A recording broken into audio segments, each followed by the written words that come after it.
নলিন সরকার স্ট্রিটের এবারের ভাবনা রূপান্তর। কংক্রিটের শহর পেরিয়ে এক অন্য জগতে পৌঁছে যাওয়া যাবে মণ্ডপ থেকে। বাস্তব থেকে বহু দূরে রূপকথার রাজ্য। কল্পনা ও মেটাফর যেন জীবন্ত রূপ পেয়েছে শিল্পীর ভাবনায়।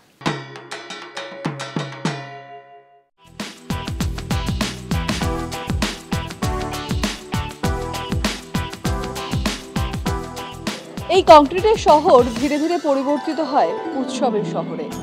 ঠিক সেই ভাবনাই এবছর নলিন সরকার স্ট্রিটে। মহানগরের মহাপুজো নিয়ে আমরা পৌঁছে গেছি সেই রূপান্তর জগতে।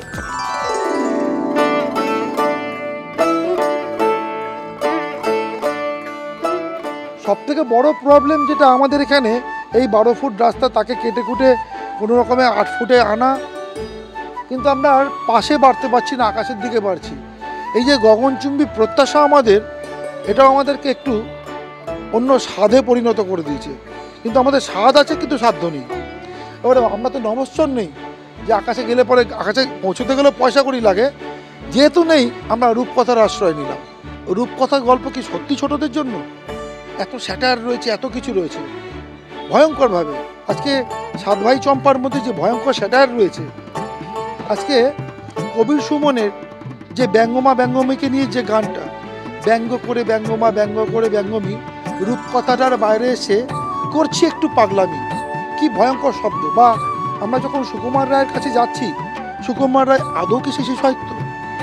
আমরা এখনো প্রত্যেকটা মুহূর্তে পড়ছি আর এই হজবরল ক্ষিতি অব মরুত্তেজবম যদি একসঙ্গে জোড়া হয় তাহলে মহাপ্রলয় ঘটে যাবে। সেই মহাপ্রলয়ের আশায় আমরা রয়েছি।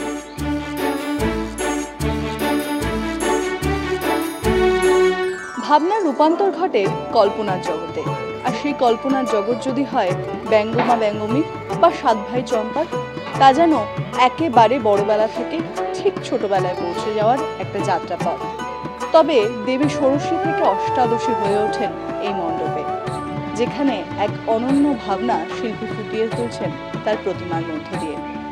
পুরো পুজো মণ্ডপ জুড়ে এক অনন্য দৃষ্টান্তকে স্থাপন করার চেষ্টা শিল্পীর, যেখানে শিল্পী এই বার্তা দিতে চান সকলকে যে এক মেটাফর জগৎ আমাদের জন্য অপেক্ষমান, যেখানে আমরা হয়তো বাস্তব থেকে অনেক দূরে এগিয়ে যেতে চাই, যেখানে হয়তো এই ধরিত্রীর মাটি থেকে আমরা পৌঁছে যেতে চাই মহাশূন্যে, যেখানে ঈশ্বরের সঙ্গে আমাদের যোগাযোগ শুধুমাত্রই এক অনন্ত ভয়ের উদ্দেশ্যে।